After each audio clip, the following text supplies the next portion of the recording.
paper goods are a beautiful way to elevate your design. They can really enhance the way that your guests experience your day, from setting the tone with the invitation to having a warm welcome, to having clear communication during the ceremony of what's going on, to have that personalized cocktail napkin. All of those are just so beautiful. And then from a practical perspective, invitations are telling people like what's going on, where to be, and all of that. And then, seating charts and menus and all of that are communicating clearly what's being served, where you're sitting, and things like that. Live your life within the moment, and don't go wait until the morning. Welcome to The Wedding Plan. My name is Tyler Spire, and me and my team produce bespoke events across the globe. This podcast is where I share key advice for planning your own wedding, as well as behind-the-scenes adventures and stories from the events we produce.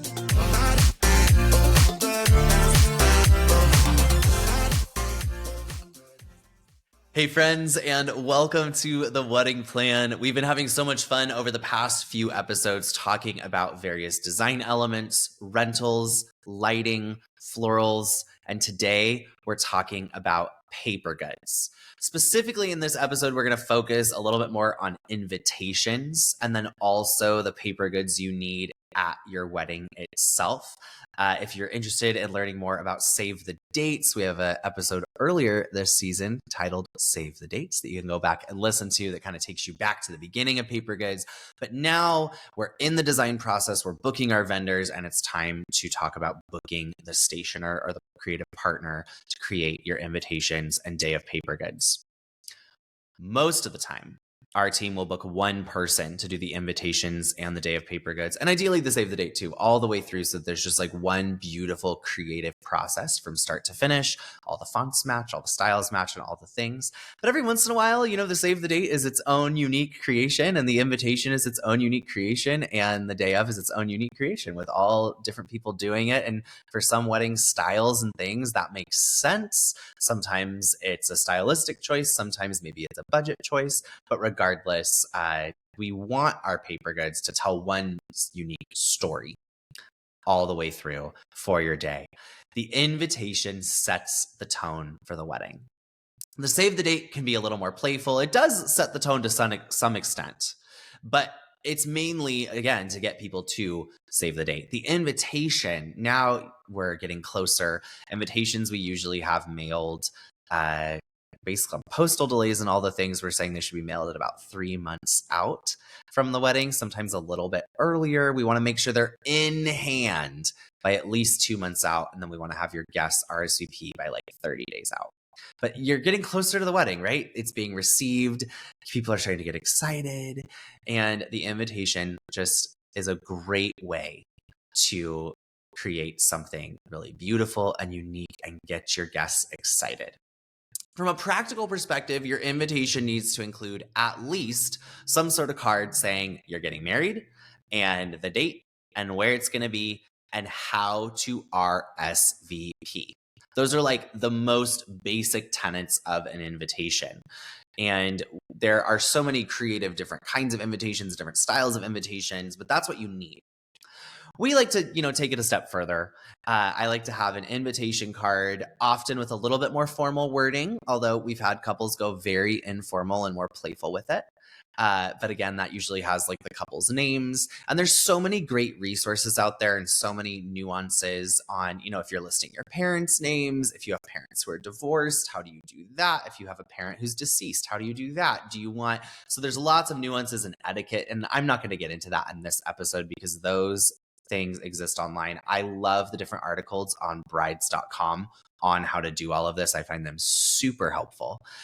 So if that is something you're curious about, go to brides.com. I'll also link them in the description of this podcast. So you have the invitation card. Again, it has your names. It says you're getting married, what time you're getting married, and where you're getting married. And the beauty is any stationer, even any online platform that sells invitations pretty much has these templates ready to go for you. You just put in kind of the details, and the stationer or the online platform will generate it for you. Then I love to have a details card. A separate card from the invitation that just has important information. It can direct the guest back to the wedding website. If there's transportation being provided to the wedding, I think that's a very appropriate place to put it. I think that's a good place to put a dress code if you're having one. And, on a really formal invitation, you could put, black tie requested or something at the bottom of the main invitation. That's fine. But on a details card, especially if you want to explain the dress code a little bit more, that can be a great place. And then finally, on that details card, that's a great place to put if you're having other wedding weekend events. If you're having a welcome party, a brunch, or things like that, put it on the details card. Now, it's really important that if you're putting something on the main invitation on the details card, it needs to be for everyone. Or if it's like your rehearsal dinner that's just for a smaller number of people, put that on its own separate card. And that only goes in the envelopes of the people who are going to that event. We had a client who wanted to do brunch, but just for the family, not for everyone. So the brunch was a separate card that went into the invitation. It wasn't just on the details card that goes to everyone. Because again, if it's listed, then they're invited. Then we like to do an RSVP card. Now, with the state of the world these days and the post office and things getting lost, even at my most formal weddings, we are starting to trend towards digital RSVPs. And if you're having a really formal wedding and you're hearing that and you're like, oh no, I really want everyone to mail in the little card, you could absolutely do that. I still love, beautiful mail and all the details. But most of our couples are quite truthfully switching to digital just because it's easier and it doesn't get lost. You on a digital RSVP, you would just put, please RSVP at our wedding website. Maybe you put a QR code on the back or something like that. And then if it's a physical paper, you do, the names. So the key here for an RSVP card, this is important. You need to have the person fill in their name, or it's pre-filled in for them. So their name needs to go. And then you need to collect what they are attending. I'm attending the wedding. I am not attending the wedding. And there's different ways to word that based on the level of formality. And then if you're doing welcome party, brunch, other things, they should check on that RSVP card if what they are coming to and what they are not coming to. It is so important to know the guest count going into a wedding weekend. It's going to affect the layout. It's going to affect catering numbers, bar numbers. You want to know if you have 100 people coming to your wedding, you want to know for welcome drinks, are all 100 coming or is it 50? Because that's two very different parties. And that also helps you set your expectations as the couple. Some of our couples, even on an RSVP card, will say, please list where you are staying, and have a little thing in our room block at a different hotel or a separate Airbnb or something like that, especially if there's transportation. If you're having welcome bags, sometimes having that bit of data is really helpful. If they're staying in your room block, you're getting reports on where there's, who's in the block and things like that. But I still like to ask on an RSVP card sometimes, especially if you're doing a digital RSVP, because if sometimes people will book at the host hotel, but they'll do it on point. So they'll do it outside of the block and you didn't know they were part of the block. So it's just helpful to know where your guests are staying. And then finally on that RSVP card, we want to know any dietary restrictions or allergies, because all of that is so helpful to know before we get to the wedding weekend. It helps us to be proactive. If someone's gluten-free, it allows you to notify the venue long before we get to the wedding day that we have 1, 2, 3, whatever it is, number of gluten-free people. We'll need a gluten-free modified dish for that guest. And then if you're having a plated meal where you're pre-selecting entrees, you will have the guests select their protein. We don't typically list out the steak served with potatoes and this and that, and the salmon served with this and that. We usually just say your choice of beef, fish, vegetarian, or something like that. Keep it a little bit more generic in our opinion, so that allows for the guests to be surprised and delighted as they see the menus on the day of. When you are working on your invitations, another word of practical advice is make sure that it is mailable. A light envelope, like a shiny gold envelope with white ink, is probably not going to go very far in the post office. And so it's important to make sure you're working. And this usually happens more when you're not working with a professional stationer. Maybe you're just ordering something online and you're kind of personalizing it. You want to think about, is this readable? Is this going to make it in the mail? Big giant wax seals, large bows, things like that in an envelope make it a lot harder to go through the machine. If you're working with a professional stationer, they should be coaching you through, this is what we need to do to make it be a successful mailing. Stationers have taught me about hand canceling envelopes, where instead of the things running through the machine, they're hand stamped as they're brought to the post office. That is always an option. I do want to highlight, though, that doesn't always guarantee that envelopes aren't damaged, because while they might be hand canceled at that post office, right? If the stationer brings them to the post office here in Santa Barbara and they all get hand canceled and all get taken, that doesn't mean they're not getting put through another machine at another post office as the mail kind of process continues. I think it's important in today's day and age to just expect some of your invitations to get lost. I hate to say that, and we didn't have this problem years ago, but as a planner that has clients sending out invitations all year round, for different events, we have just noticed that some get lost or significantly delayed. So that's another reason to send them just a little bit earlier. And if you haven't gotten an RSVP from someone, to follow up and be like, just want to make sure you got our invitation. I know the post office has been weird lately. And making sure that they know they're invited. And that's also a friendly way to just kind of like nudge them to RSVP. Because so if it's something where they've just forgotten, they're like, oh no, I just need to RSVP. And if it's something they never got, then they know that you did send it and you can give them the information. So in response to that, I think it's important for two things with the post office. In addition to making sure your envelopes are actually mailable, we highly recommend FedExing your invitations to your VIPs.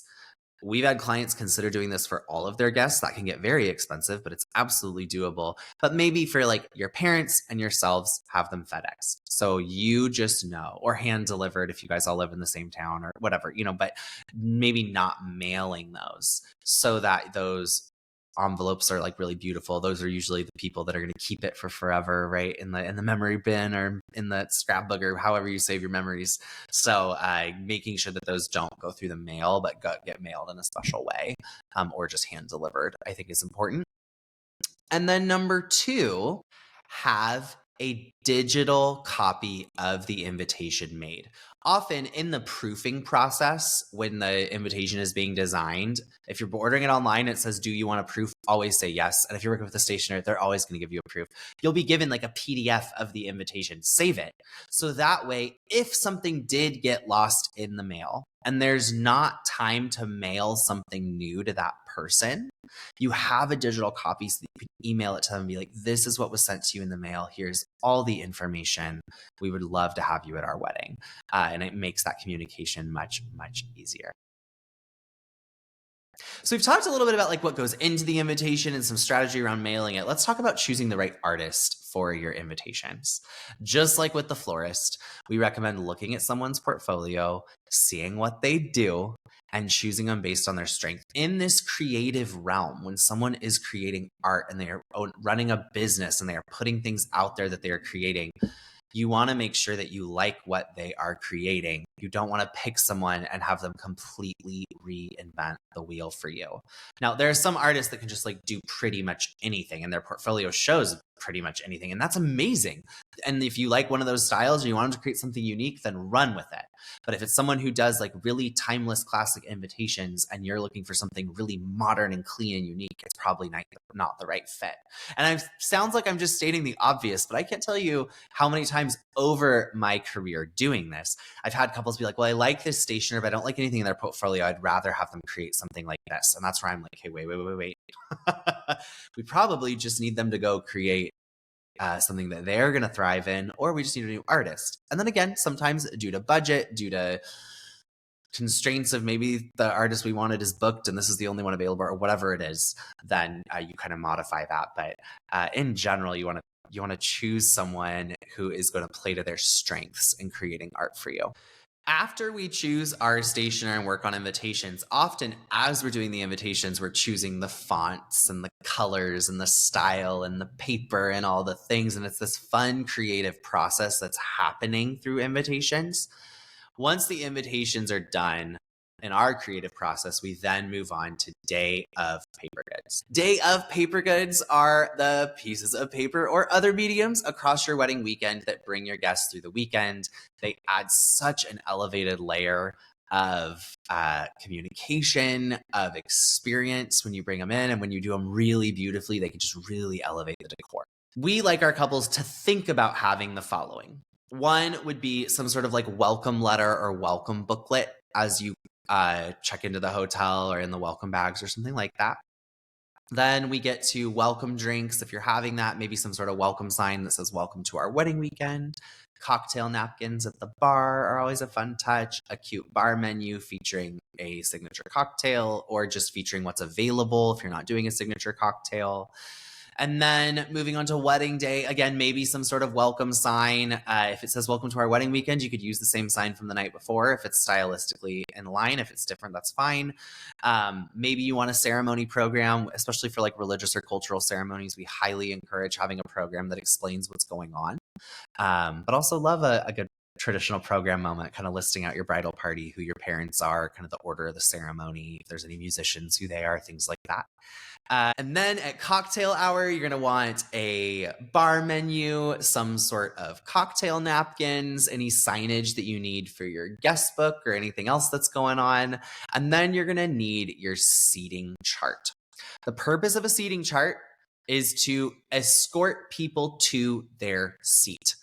So really traditionally, this would be like little folding cards, and it would say like Mr. and Mrs. Tyler and Taylor Spire, table 4, and you like pick up your card, and that's how you know your table assignment. More often than not, we're seeing couples go away from the little cards and doing all sorts of fun things, like a big wall, easels that are like really beautiful with cool artwork showing like the names in alphabetical order. We had a client even do custom journals for their guests where their name was on the spine of the journal, and then you opened it up and there was a vintage library card and it was stamped with like the number where your table was. I mean, there's so many creative things, but here's the key. If you have a guest count of over 50, in my opinion, the seating chart or escort card should be in alphabetical order, not grouped by table. I'm going to say that again because I think it's so important. If you have a guest count of over 50, in my opinion, the seating chart or escort card should be in alphabetical order, usually by last name, not in order by table. There's this trend going around where it's like a big easel and it's like table 1, 10 names, table 2, 10 names, table 3, and some of them keep going and going. And the problem with that is if I'm at table 19, but I have no idea I'm at table 19, so I start looking at this board, I have to read 190 names or whatever it is to just find myself, and that is a long process. If I'm at table 1, I'm lucky, but if I'm any of the later numbers, man, it's going to take a long time to find where I'm supposed to sit. And from a guest experience, that is time where I'm not talking with a friend or sipping a cocktail or eating the appetizers. It's just, and it can also just really hold up like a line of people, like all trying to find their spot. So alphabetical, then I just know like my last name's Spire. I'm going to go right to the S section. I find Spire. I find my table. I'm done. I have seen it done very cute, like where, you know, it's a smaller guest count and it is by table or grouping or things like that. And again, with a more intimate count, I think that's fine. So that is the seating chart or escort cards. That brings you to your table. Then we get to dinner. We need to label tables. Every table needs a number. Now there's all these creative, cute things like, oh, we're going to name our tables after places we've been and things like that. I love the creativity. And if your guest count is over 50, in my opinion, you should always number the tables. You could have table 1 and then put the location or the thing you want to name it after.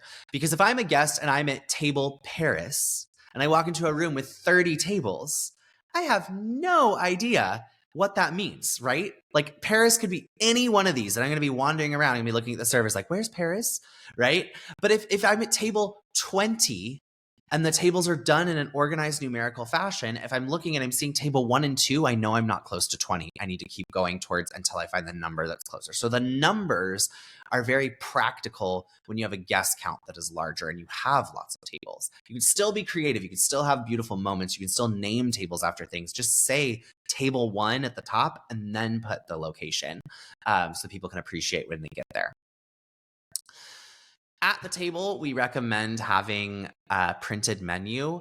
I love a printed menu for any style of dining. You for sure need a printed menu for a plated meal or for a family style meal. Some people, when they do buffets, don't do a printed menu. They just have the menus printed kind of up at the buffet and you see what you're getting.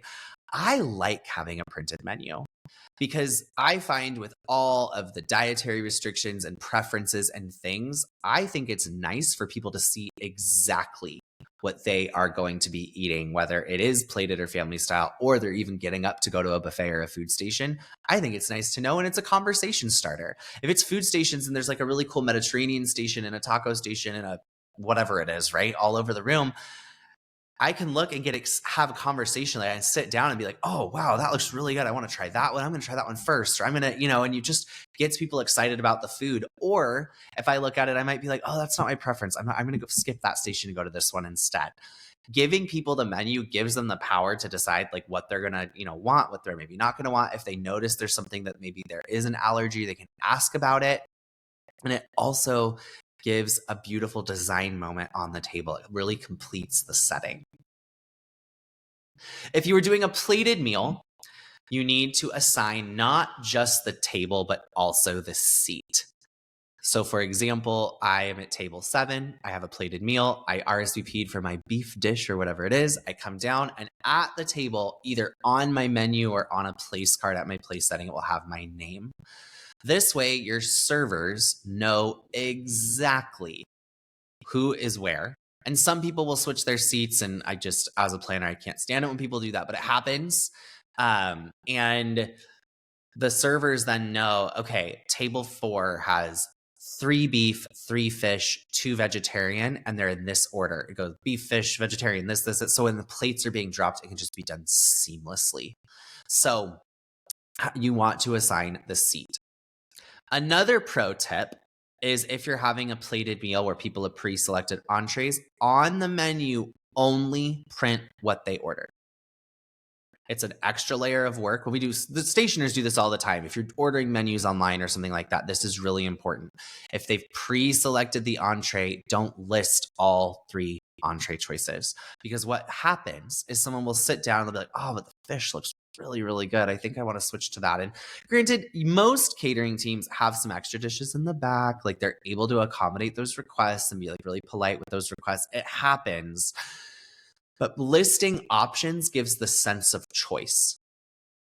And they already made that choice. So what we like to do is just say, here's what you're being served. And then if there needs to be a modification, they can communicate with their server. Finally, we want service to go quickly and efficiently. So we like having some sort of indicator. It can be very subtle on the menu or on the place card, indicating what the person is eating. A very subtle way to do this is like if you have like a watercolor menu, do like a little blue flower in the corner if it's the beef, and a little pink flower in the corner if it's the fish, and no flower in the corner if it's a vegetarian. Or like it doesn't have to be something your guests would even notice. We've done it where it's the color of the names, like gold is beef, silver is fish, and like a coppery color is vegetarian. And I mean, I'm just like listing kind of random things here, but you get the idea. It doesn't have to be like a big bold indicator. It can just be something that enhances the decor, but something also that just quickly notifies the server visually what that person is having. I could go on and on about creative ideas for Day of Paper Goods. It's kind of like any other design element, right? You can have a dance floor decal, like, with gorgeous monogram. You can have wallpaper on the bars. You can have really cool, cute like signage for dessert or cute displays and things like that. And all of that goes in the creative realm. But the key is making sure that you have the things you need. So you need your invitations to go out because you need people to RSVP. You need to know who's coming. And then on the day of, you don't need a ceremony program. You don't need any of that. The main things you need is if you're having dinner, some sort of seating chart, and then I like having a menu and then table numbers and then assigning those seats if you need to assign the seats. A question I get asked often is, do I need to assign seats? Or do I need to even assign tables? I like having assigned tables at least, even if you're doing a more informal method of dining. I find when you just leave free open seating for some groups, it works. If you're doing a kind of style of reception where it's just like lots of lounges and small tables and big tables and high tops and it's like a little more flexible, then you don't need to assign a table. But if you're doing a table style dinner service, I find that people are most comfortable when they have a place and they feel like they know that place. They know they're supposed to be there. They feel comfortable there. You can be intentional in the groupings. And yes, sure, all of us have been to an event at some point where you got sat at a table and it was a little random, or maybe there are people there that you were just like, oh, this is a little awkward or whatever. But that's still more comfortable, in my opinion, than having it be free for all, and then there's like not enough seats at one table, or you want to sit with your friends but they took up a whole table, or you end up at the random, like it's much more intentional to at least assign the table. And then again, if it's that plated meal, we got to have the assigned seat as well.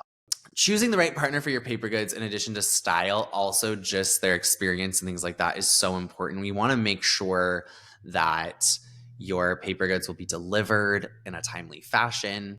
And it's really important to understand when all the deadlines are, right? It's a little easier with invitations because it's happening in advance. But as we get to day of paper goods, it's really crucial to communicate clearly with the stationer and for them to clearly communicate back to you. Or if you're ordering stuff from online, to really carefully look at those shipping dates, because often with stationery, if there's names being printed and all these things, each individual item is being done in a unique way and it needs to be done right.